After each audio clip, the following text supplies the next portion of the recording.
tuần này nó to trên đời bó giờ tán tỏ lo sợ cháy rồi hello nó là cha nêu cửa một trái gì trong này hay không để chơi họ chơi chơi chìm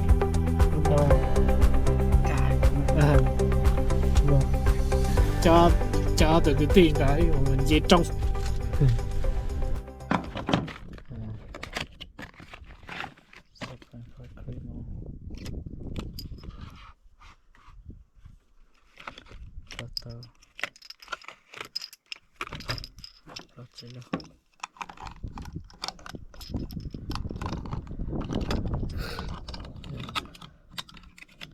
sáu trăm năm nhé, ok. Cho số đạn này là đạn 6.5 có thể đựng được 10 viên ở trong cái băng này.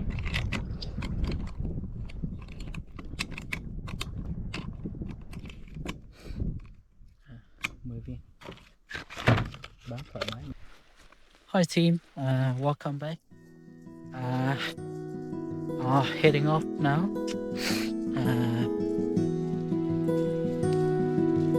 Uncle and three of them already all gone, so just only me left. So they're all in front, and yeah, what a day. Hello team, head down to where our camping site. Oh yeah, it's quite slippery. I think might be very heavy rain last night or the day before, so quite muddy and slippery. Must be. Yep. It's not nice at all. You can see muddy,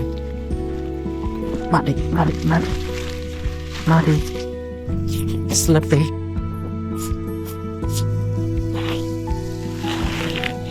Oh.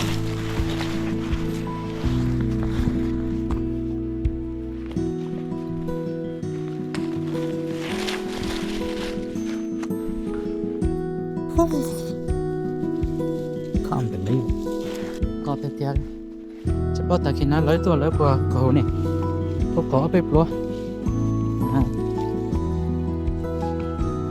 Chỉ cho lúc lo ta.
mới lý chết tua rồi.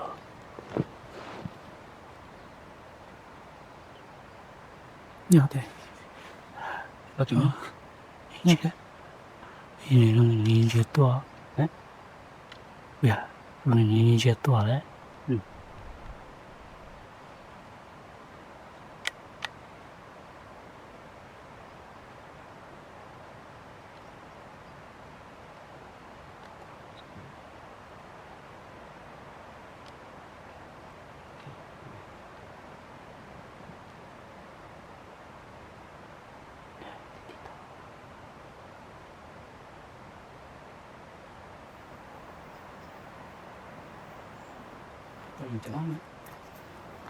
交流。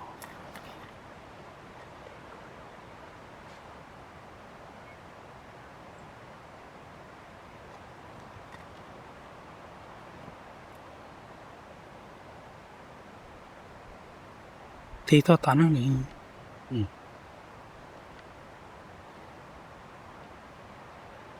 trong đấy sẽ tới nhà sảnh ấy thì nhớ ra tao rong tua chết rồi nhắc khó khổ nhắc khó khổ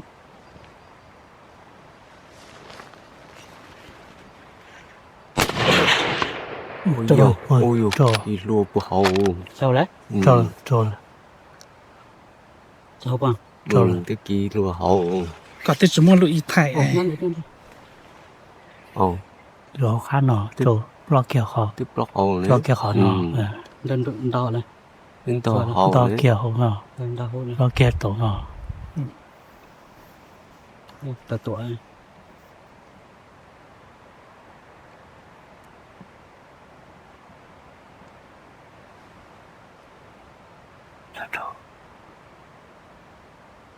Đi chơi à? Gì? Sống như Phật tử liệu. Thôi. Ây da, cháu tù đây. Thầy phá xả. Hả? Thầy phá xả thôi. Ây da. Mình theo Phật tử à, nên có. Xây ra thôi sợ nó có. Được có. Để kêu vào. Kêu của mình.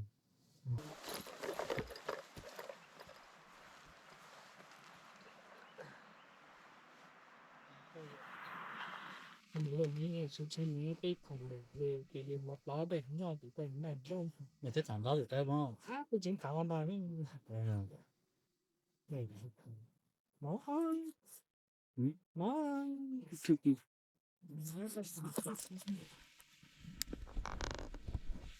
tôi xem một chút cái tôi sẽ sai đi này. Tao á. Đang giống xuống à? Đấy, đúng không? Ok. Được rồi. Đó. Rồi. Rồi. Đâu của. Tao Ủa còn luôn mày. tao luôn. Ok luôn nhé. Ok. Tao sang tí. Ok. Đó. Ok. Hi. Ho. Bị. Yeah. Yes.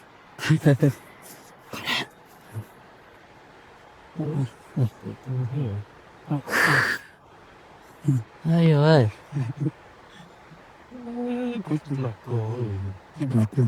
Tao lười. Đó là. Ô, món xong kìa đi. Món lười.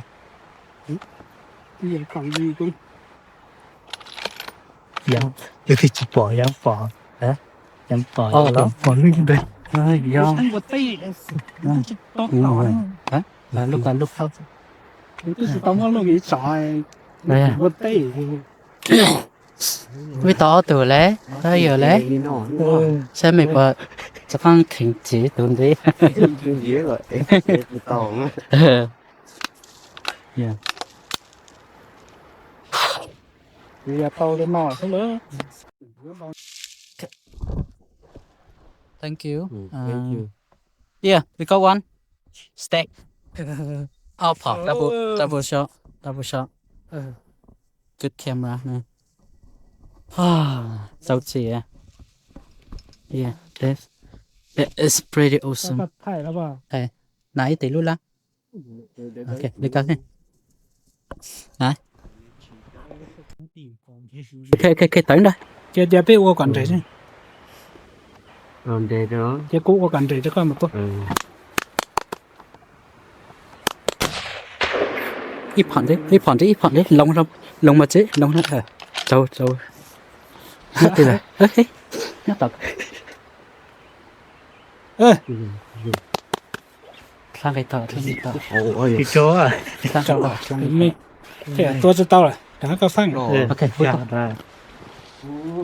Đấy, tôi cho tao nhé. Every formation. Okay. Okay. Yeah. Cái formation. bỏ lò ba Chỉ đi nó đi ăn. à xây cái sáng tua để tôi nó sẽ tì ra ok tôi có tắm bó à yeah ấy tao là tao này chẳng tao cho nhìn mong ok tao ui tao nhìn mong lại tao nhìn gì lắm đó yeah Ồ, đúng rồi. rồi là Uống cơ hậu cứ hàng kiểu này rồi. Ồ, Nó thế rồi. Kiên rất tròn này. hello team welcome back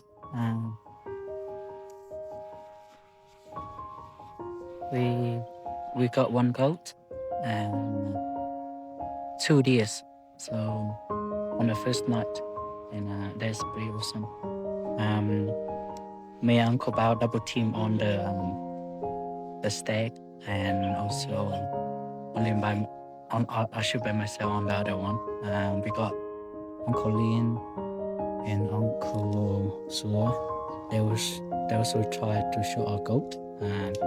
We see the population goat here quite a lot, so they're growing a little bit faster than what we thought. So we just try to take them down and take some meat on it all.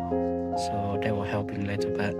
I mean, we don't shoot all of them, but we try to get one goat and take home for the family. Yeah. I think that's all about it. We try not to shoot many. I think that's all we can carry. So no more. Tonight, just stay for the night, and then tomorrow we'll do the recovery because it'll be pretty hard to go to do the recovery. So we just leave it and ready for tomorrow. Yeah. Alright. Nhớ rồi. Bây tua tàu auto mò lư thì tiểu tua tàu auto xe lá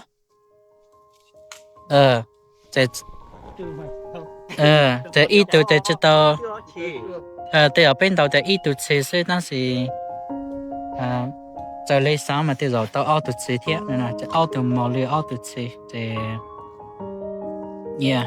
真的说不多一度车贴真的了不多贴但对就那这辈子当年那辈找辈子了这辈子端这个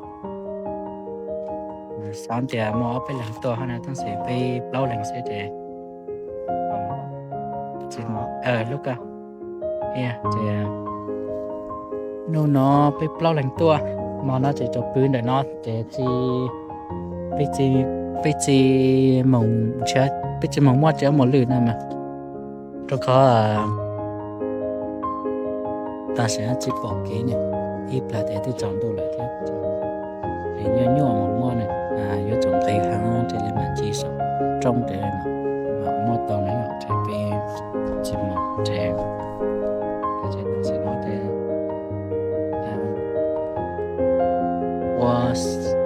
mò nó thì số này là số bưởi mò can đầu để lấy mảng giờ đang chơi mảng lấy qua sẽ là lấy mảng mông mua thì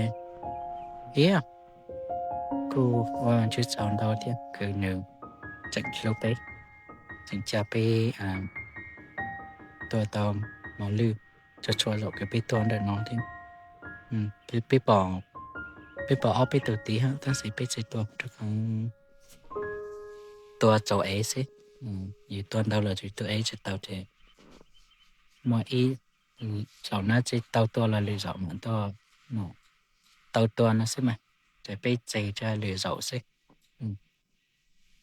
ôi so we get some soup ready. Nice and cold đây.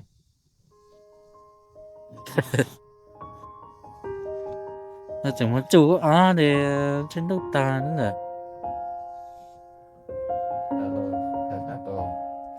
giờ chắc có tới đó ha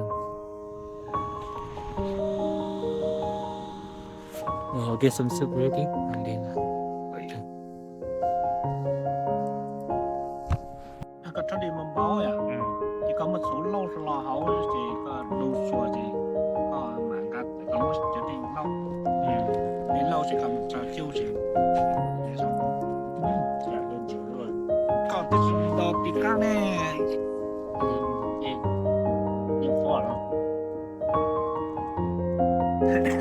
lâu mình chỉ cho cô lên hết rồi được rồi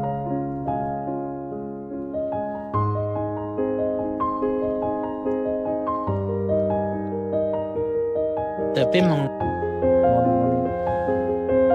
จะให้สมพับซึแต่มองมาโอเดอโอเป็นให้สมพับซึเป็นyeah for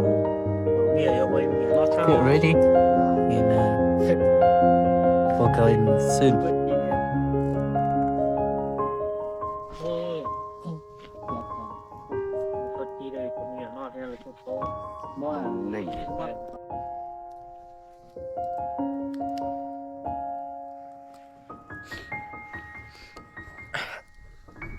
đó nhau dòng sân đó lúc họ phản nó chạyไปnó chạy ta chạyไป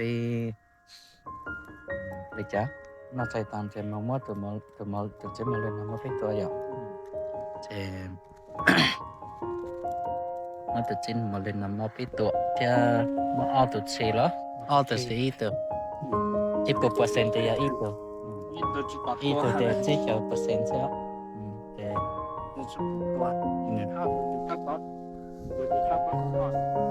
จะไปมาจะก็เราจะสอนลูกเชอไปปืนnóจะไปมาตะคำมาตัวเกิดยาสองตีbạn tiệt lơ bạn tiệt có mong là gì nhau con có mong cho kia chỉ biết sơ kỹ là gì là thế cho xem chắc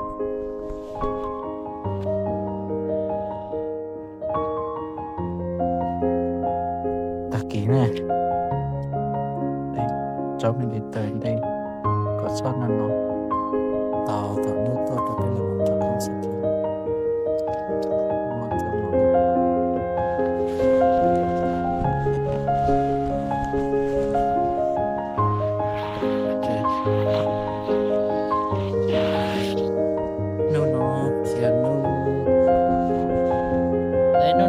tiếp bây giờ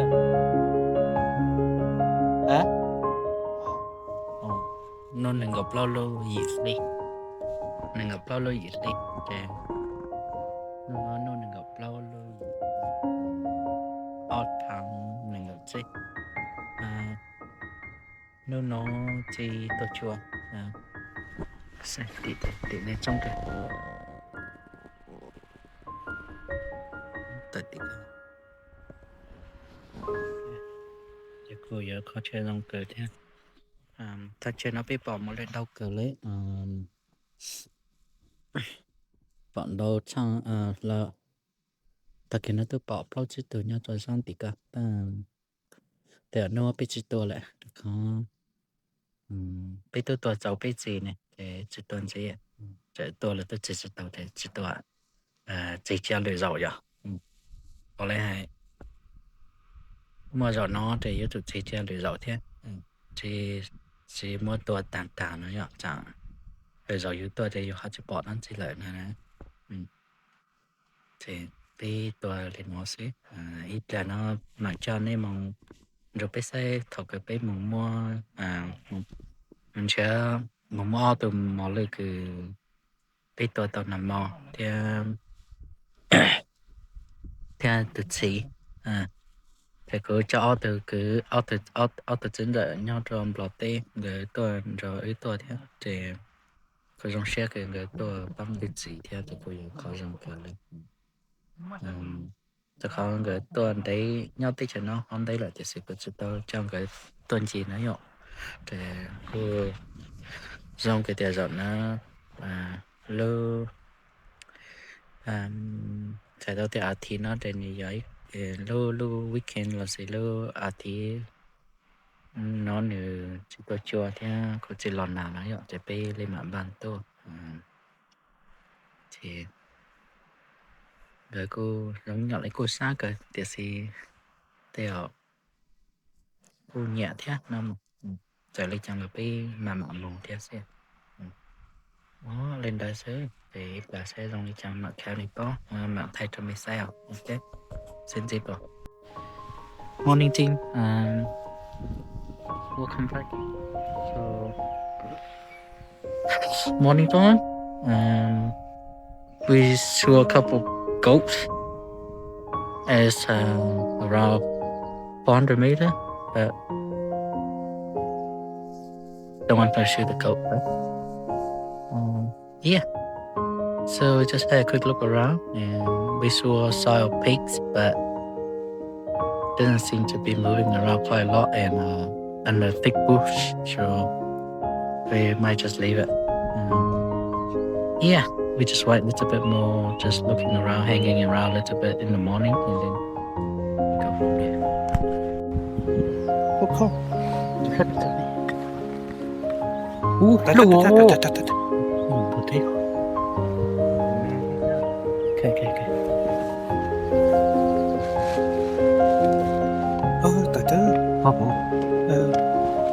trốn tránh về trốn tránh tránh tránh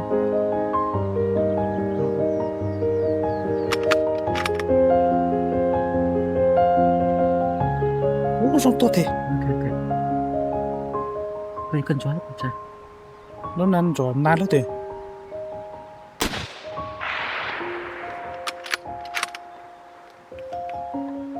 lộn trắng hả lộn trắng có xe lúc thì có xe luôn có cuộc rồi go for recovery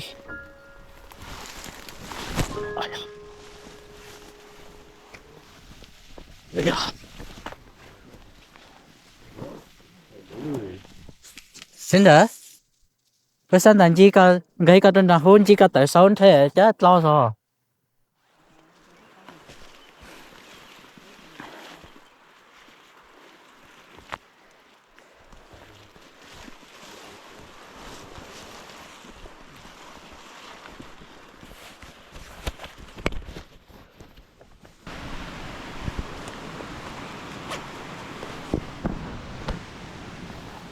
steep ôi giời kín san thôi ôi giời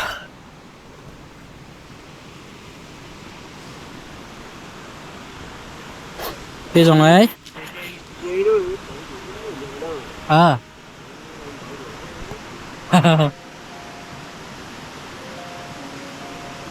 ít lần vô nóng mới ít chọn cho chính hả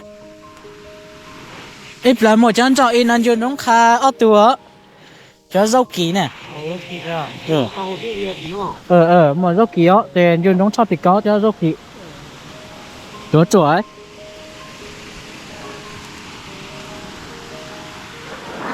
bữa mà chú dâu kỹ chập lại đây bữa à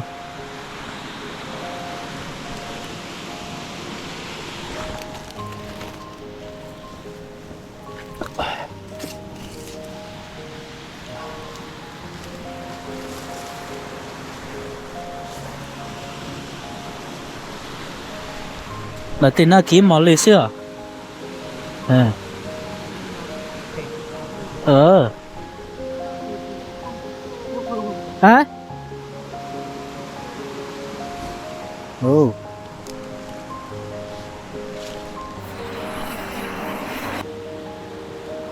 cũng muốn để cho mấy chỉ bỏ mấy ấy à để phải tao cũng không ca đi đây không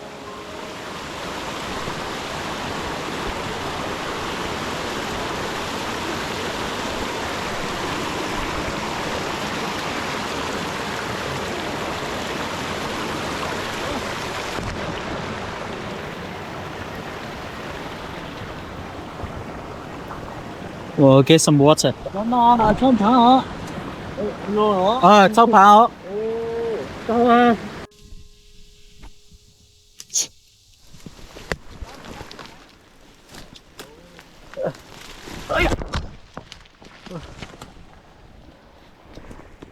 Giặc gì?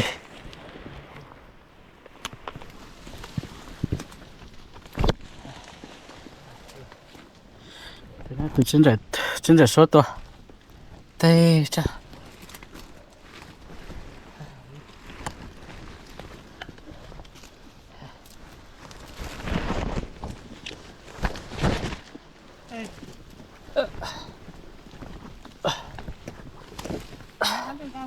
hả nó chỉ trong là nó bên đây nó sẽ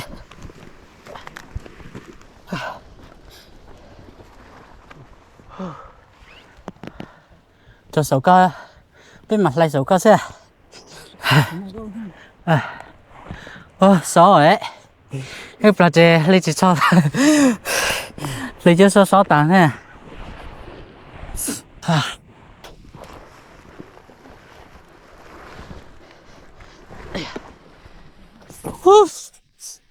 sao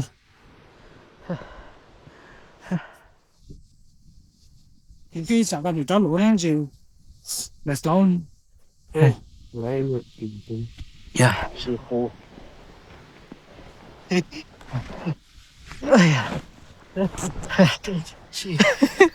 chị tàu á đấy tôi chỉ về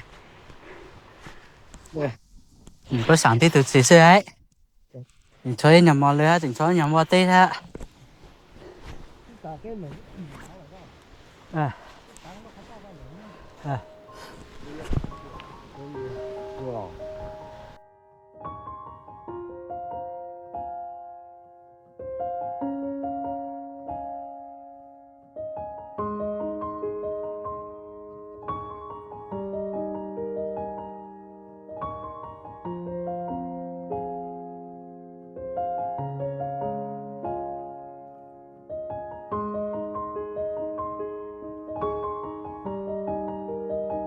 bao giờ tôi còn chẳng lòng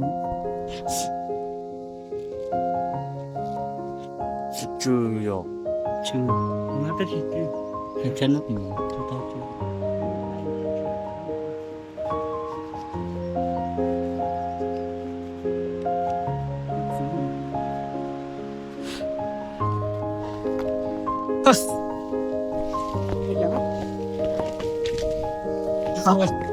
hả đi mò thì cũng mà đấy nhắc tiền cái bò đi mò cũng mà sẽ chỉ gì tí chỉ cả tao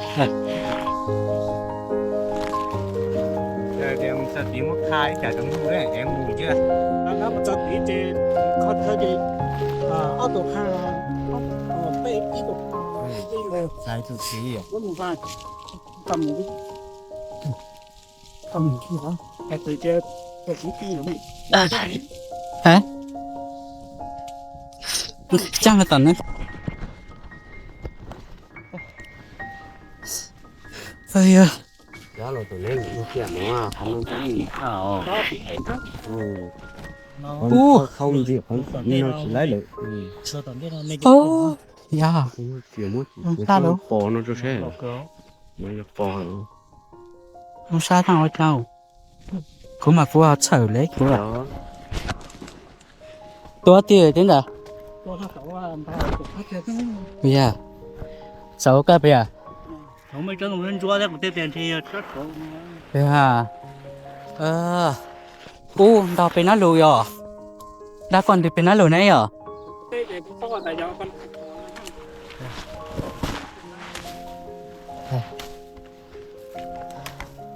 bây giờ there you go có tàn chế bao tiền trâu lên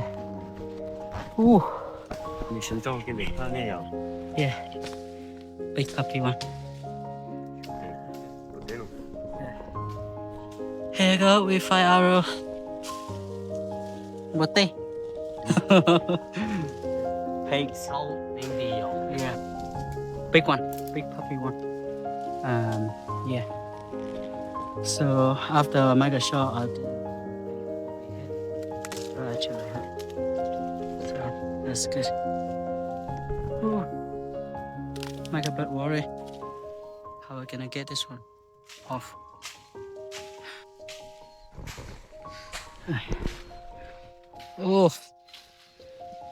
muốn rong cờ lé rồi nè yeah này giờ bé chỉ tuần đâu chứ tôi tưởng lái mà yeah tôi dùng tiền lái này giờ tôi thì ta chỉ nói cho tôi được bây mà lư mà phải tôm bao rồi เจ๊ไปสิตัว bột tê mà to cái gì mà lư được đặt rồi là Dạ, dạ. Một tên. Ừ. Yeah. ไปอย่างเจ้าลองจะขอนุ่นมอตัวจินเดตัวเท่เจ๊กูโอเคหิงเจ้าพอเจเลยเจ๊เดี๋ยวไปทุกตัวตอนบ่อนเฮ้ย hai cái sao đồng bột tê nó mình trố lên mình vô linh vô yêu sơn บ่อนโดนนะ ว่าเปล่าไปอ่ะนาเสียตุจีสุนี่ đặt tay mình Quá mà. แต่真的บอกว่าคันได้ đặt to rồi ใส่โจ๊ดพี่ก็จะเดี๋ยวอีกโจ๊อีกครับดิ Một cái chỗ tiêu không? ป้อ Có hả? tôi em bùa thế này จะยอมบอกเลยแต่โอเคแต่ตัวเขาตัวได้นะแต่ไปแข่งเราไปต่อยังจังเขาเป็นแต่งร้อนร่างนั่นนะ dòngตัวเขาจะมาจัวเอี่ยมาจัวที่เรา Trời thế. หนวดเนี่ย Một cái tua này mẹ cũng sống của nó. Trời trẻ chỉ cho. เจ๊จ้า này này mới nhiều giải thế này các tụi nó này เดี๋ยวมาถ้ามันมุงกี้เนี่ย mình thì mù เดี๋ยวติดหลัง Đây kia thế. Thì không có nhiều lắm rồi. Dạ. นั่นหรอ Chỉ chúng ta nữa mà. Ý. เอ้ยตัวน่าติ๋วบัวเลยจริงเหรอ Ô, bên là cứ ế sâu à. ไปตั้งจังไก่จังกับจอนะจงเนี่ยจริงเหรอคะ Cho tao chỉ có bộ chế bây giờ là tao kêu. ไปจะtới căn này tập ăn sao đây còn có tết gì nó chưa nó sẽ bọt trắng nữa từ của tê để tôi đi tôi tên là gì rồi tạm cho nó phải trong Apollo nó phải lo nó kì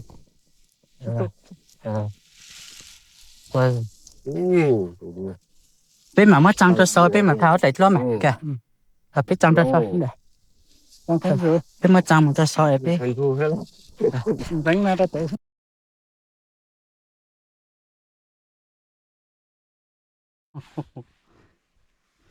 Như luôn thiệt chụp bỏ. Trong những tuổi thì như luôn thiệt chụp bỏ. nếu muốn thiệt chi ra chờ này อย่า Không đã. แต่อย่าไปก็อย่าแต่ไปก็แต่ล้อเขาต่างเสีย đó là tốt phải gì đó là Tàu rồi. Ừ. Ồ, ê, lâu. khi Chi. tàu ใช่ต่อเลยสั่งชิงเตาล้อ Món hay tàu. tàu mà giờ xả xe tới tua xả nó xe tới tua Nó từ tàu. สั่งจะได้ก็ rồi nó mới chưa tàu ต่อไปตัวถ้าไปเปล่าตัวจะไปตัวตัวสิ ta sẽ tao tính từ lúc tao học cái chùa này là chị เอาจริงไปเยอะตัวเก่า là gì thế vào cái tia đây Nó story chia rồi. มาเขาคือเอาเลยฮะจะต้องตัวเขาพอนะเหรอนี่เหรอเลยนะเหรอ con này coi cả sau nó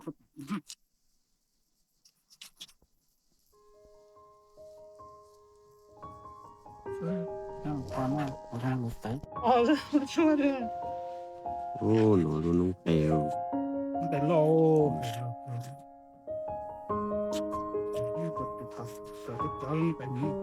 chặt vào mình đây này chặt mình chân sẽ còn không thấy cái gì nó tê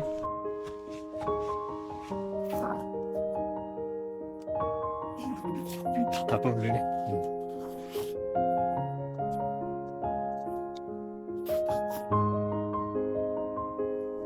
như thế tê bảy nó trộn tê nó tê trộn kha thì tiêu Chỉ khai như nhà bé luôn. chưa phải đi 做带着做的这直接带着做这。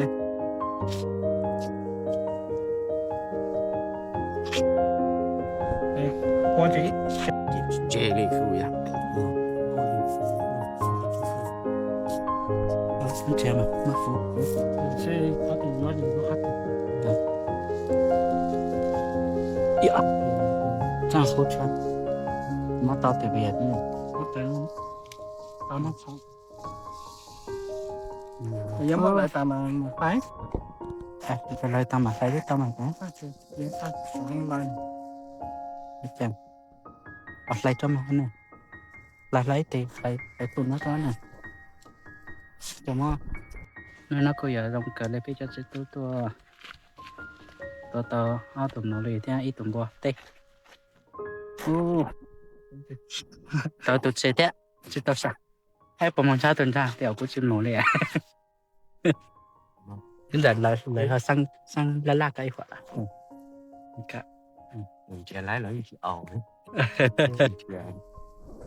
Rồi mình sẽ lấy đồ một trong. Lúc rồi thì tôi muốn phải kho mi gọi rồi.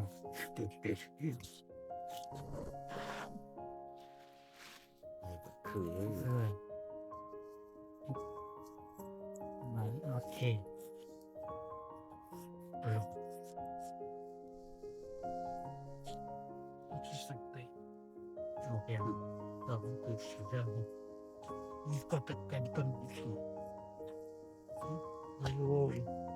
Ok rồi nè.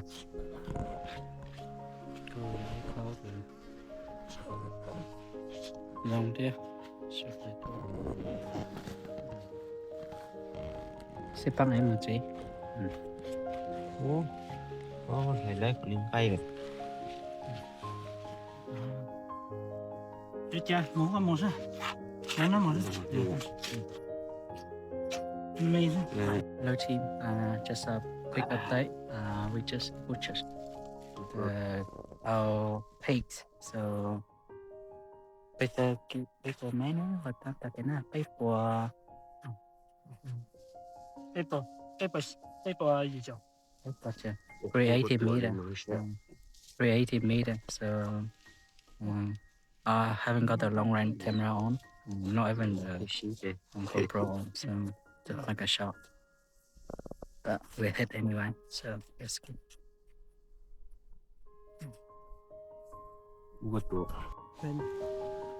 Nó tí cái tặng, có thích tí mà. Nhiều có nó chứ. Sau lên nó sẽ đây cổ mong ạ. Thì tiếp là nó bây giờ sẽ tôi có mong mua tụi mò lư. Thì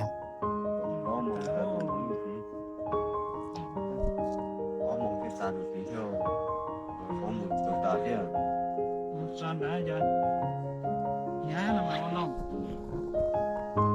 How to lure? team all clear, butcher done, so we're heading back to where our stag is. Yep. The packet's getting a bit heavy now. Yeah. I'll wait and see. I still got a stag to go. A big stag, and then another one on the other side of the heap. So we'll see how they go.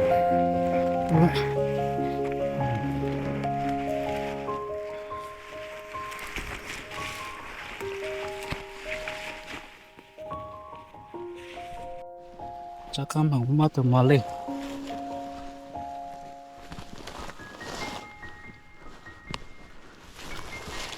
형님 말래 nhau tiêu.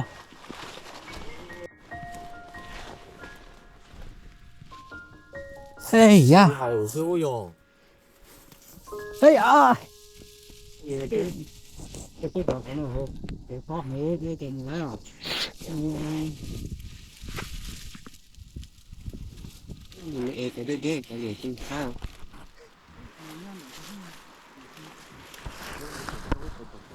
Bạn thấy cho chân đồng lùi cả chân kìa.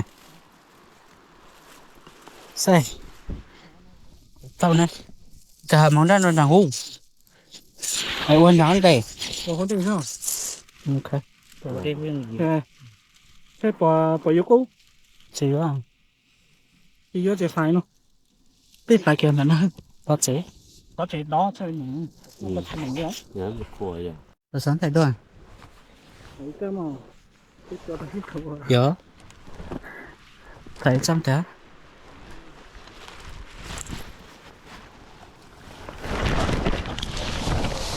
ôi yo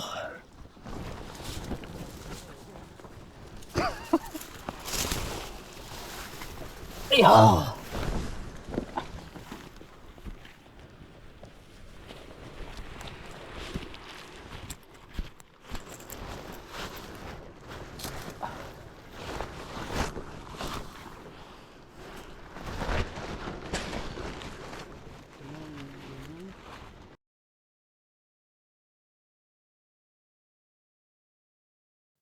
We try to move the deer down, or the deer close to the stream, so it'll be easier to work on.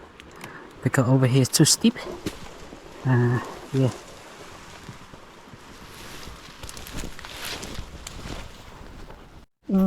Sao cờ lệ thế à? Và sao? Không ăn à? Cờ lửa.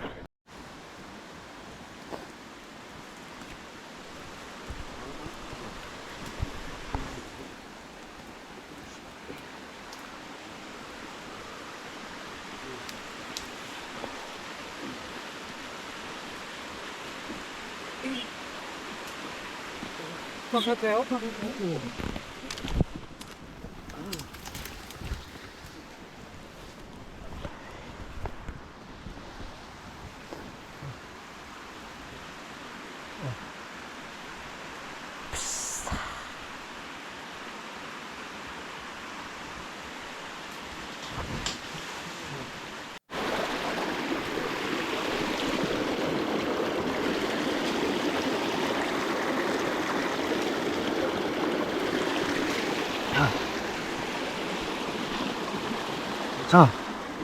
Chia lên.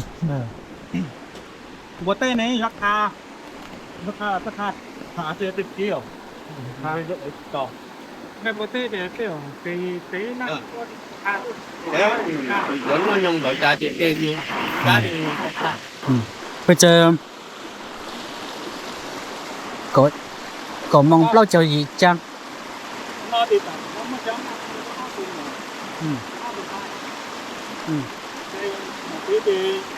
thì nhắc tí đúng không? Thì những cái này có cá mà thì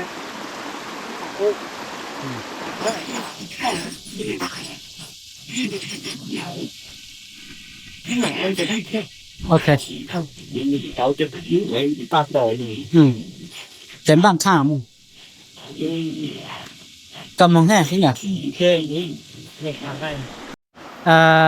The butcher's done do all the clean up here.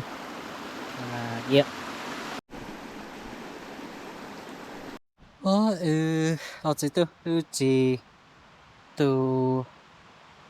Chỉ từ phở rồi. Chỉ tan cho từ phở.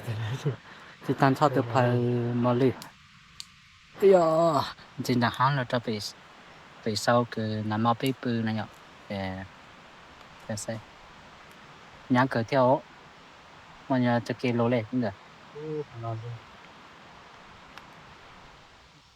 hay cho cái lô để chẳng cái ngồi xí cứ mua bắt chan lại từ tam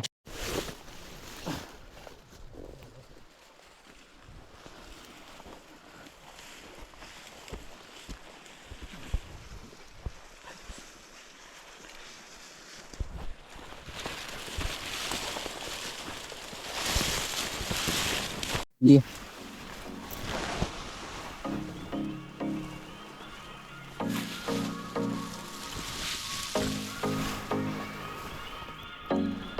Hello, mọi người tỏ tỏ.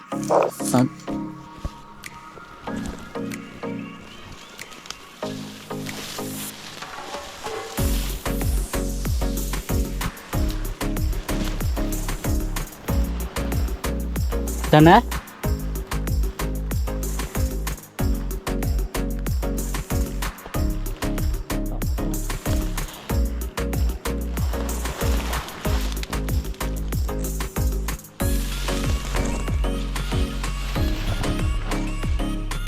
đỡ tỏ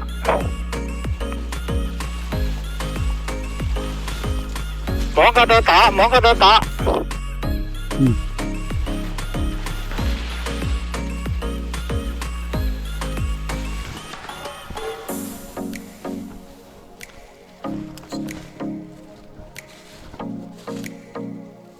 Dạ trang đông đại có xin là có bản地có thế này ok ồ tôi nhon nó nè cứ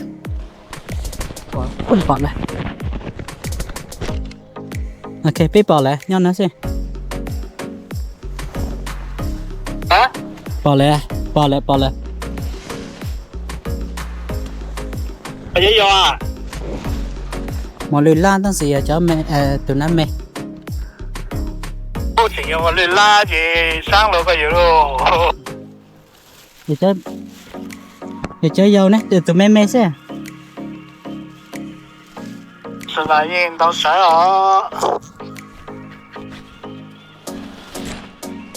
nên để sao phải chăng được ngắn thì nó sẽ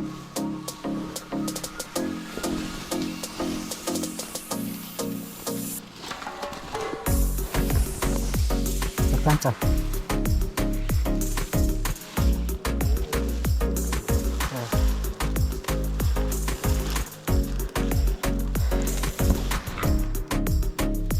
tụi nó mê xe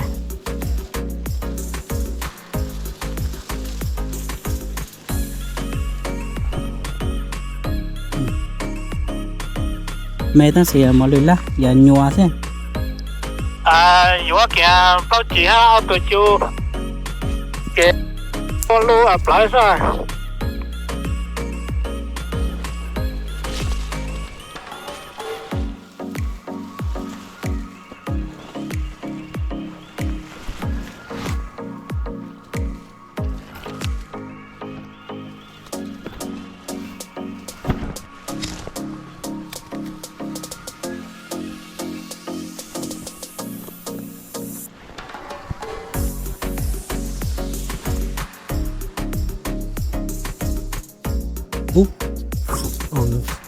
có thằng có một cái lồng mỏ tệ như vậy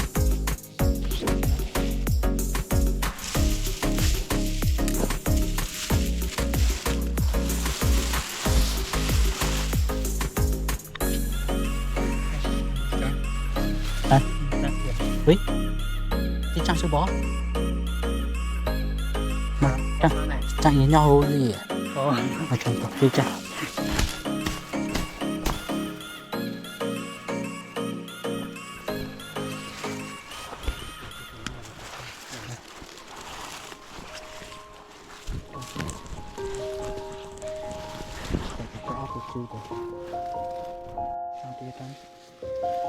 That's the third year. All clear.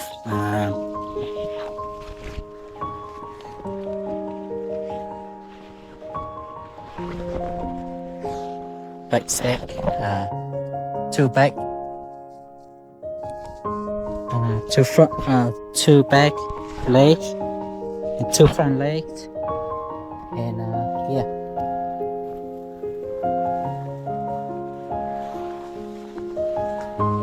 That's all about it. So that's the second year. So we're gonna head back home.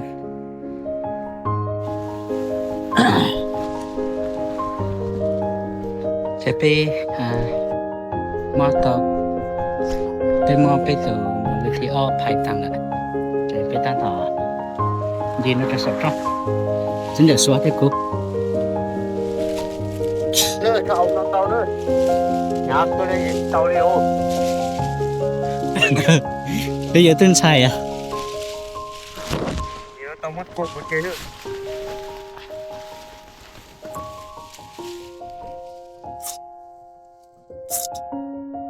nhá anh lo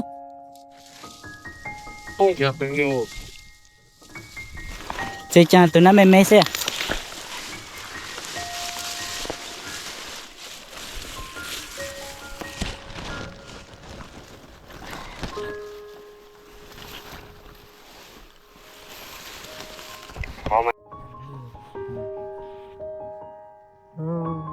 bây giờ sẽ tôi là chỗ này trên đất xuống nhập cái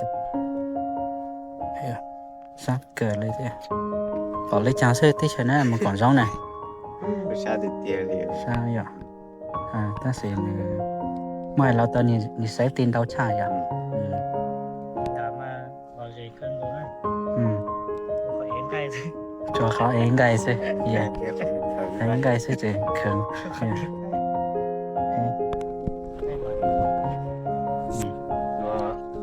đi ốp bom mét thì chỉ cho một khởi cho bom mét tiêu. mà lúa ở tỏ này giờ cho khó chỉnh cây há này để bây là chọn để nó lại cho tao cho xíu cho số một theo bay số một theo bỏ sẽ có số một đó bay số một theo yang gà giống nhau với bên gà chứ mà bay số một là cho bị đi chơi cho chứ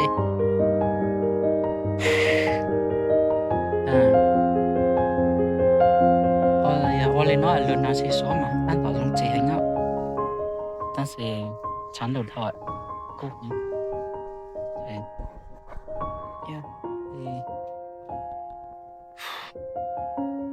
xây nhau tiểu còn trong xây nhau tiểu thì sẽ mình muốn cho lên kìa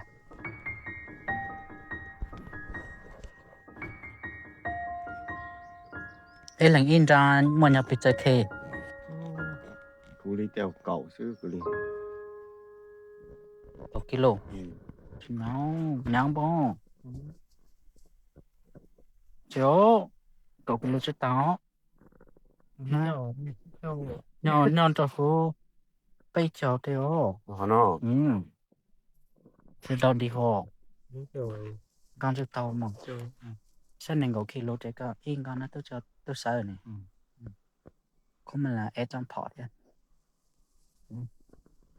nhang thì chơi nó sẽ chỉ nhà tao thế nè tính cho tao cho cái cửa cũ cho tao cho cái cửa cũ lấy cô ta chạy we're heading home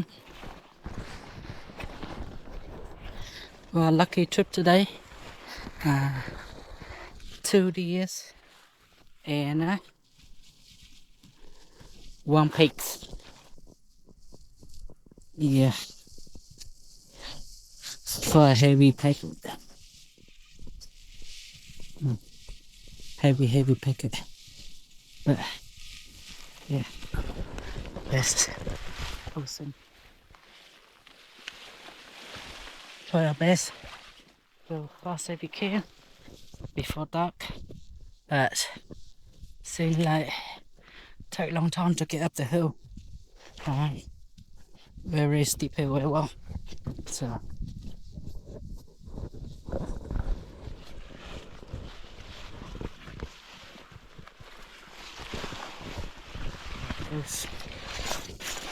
see all this stuff nice one một bầu lý xưa chứ nào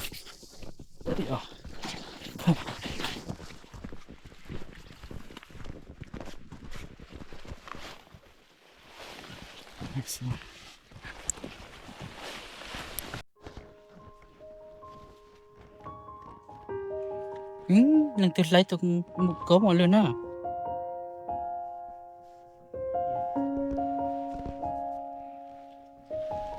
nó bị tôi sẽ tao mua này cà bò đó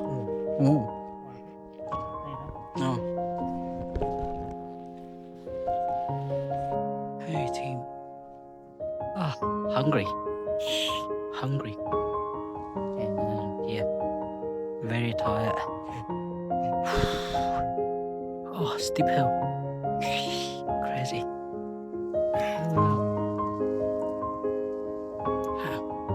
steep hill but maybe 45-50 kg man with the rifle crazy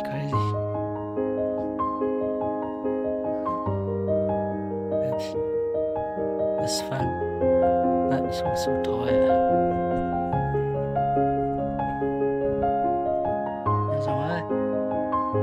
xếp lan rồi bây mình nó sẽ làm tốt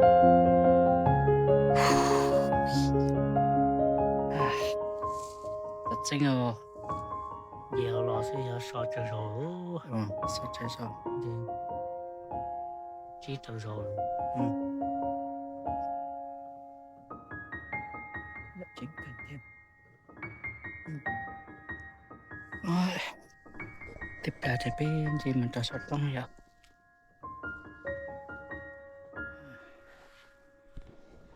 hết nhớ nào không thân chưa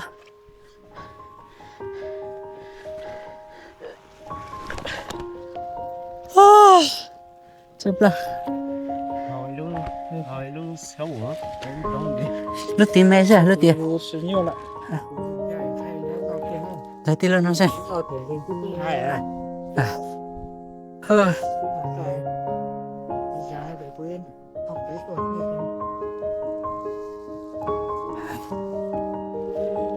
quần sái nó thường đi kiểm soát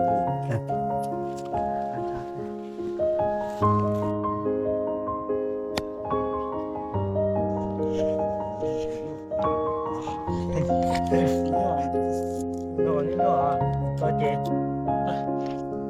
nghe rồi nhắc cái kia đi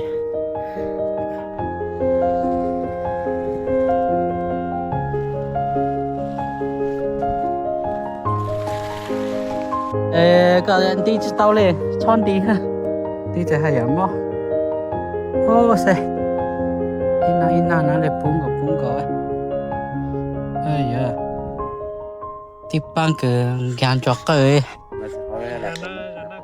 có cái mà nhỏ xa kia chứ nhau từ mấy bỏ đó bây giờ là tên là thế mà tua kia chứ còn đau mà tôi ấy đúng nè ở đây khi mà đi cho con tuột cho cụ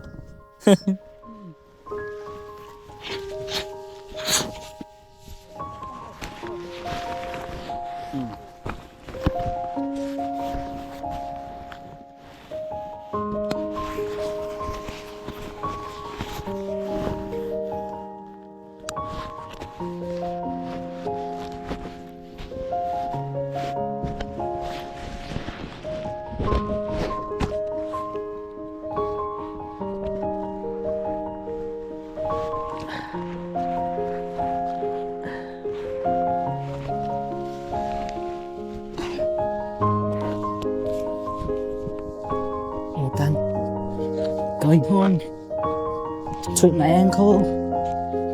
Goodness.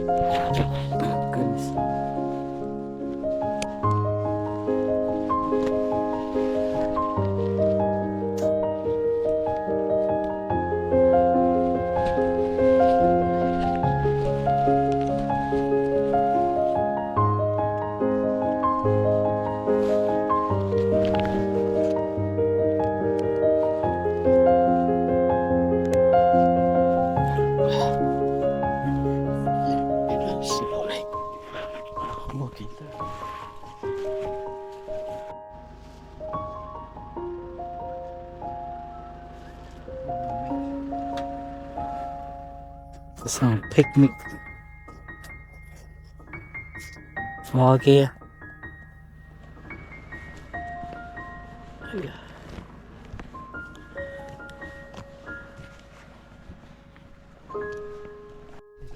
lên chỗ đấy là về không Waterproof. Lá cho tôi chơi có cả lướt tanh chứ có kỳ tài sao cái họ tự chúng ta phải bê ha chỉ nhỏ tí tía liền chỉ nhỏ chứ cả trên kia là chỉ cho đi ra mới chẳng thật tài ok bao là chẳng để nó nhớ xuống đu bê gạt nhang là sẽ bê bàn một trái bê cho sẽ tốt để mà giờ nó trong mông chạm nhất là một theo bây giờ toàn để nó tạm cái trong lắng là tao là bê số mông. Right, we are heading home. At we just up here, so heading home right now. we'll see you in the next video, and hopefully we'll getting a better trip as well. This trip was very good, but we're waiting for a better trip as well. So we'll see you in the next video.